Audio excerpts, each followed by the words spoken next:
My dear mother-in-law, sometimes I find Jesus really difficult to understand.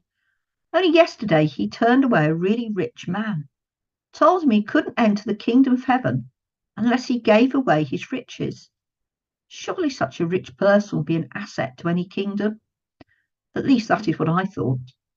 When we asked Jesus, he told us that it would be easier for a camel to go through the eye of a needle than a rich person to enter the kingdom of God. Can you imagine taking one of your needles and trying to get a camel through it? Impossible. Maybe Jesus wasn't thinking of that, but one of the gates in the walls of Jerusalem. I think there is a small one called the eye of the needle, so small that anyone wanting to take a camel through it would have to unload it first, remove all its riches, making it look like an ordinary camel before it could get through. But knowing Jesus, I think he was thinking of the type of needle you use to mend our clothes, or even the bigger one we use for our fishing nets.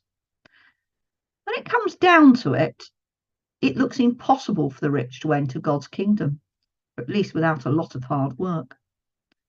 Thinking about that rich man, I wonder if it was the first thing he's found in his life that money couldn't buy.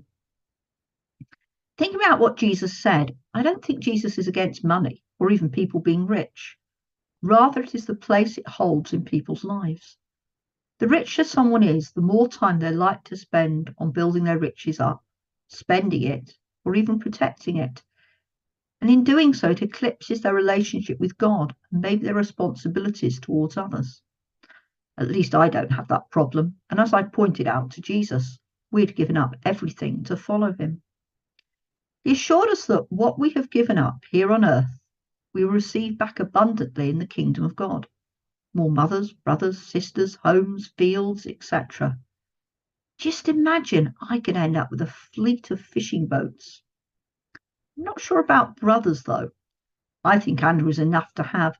And as for mothers, having more than one mother-in-law, unthinkable.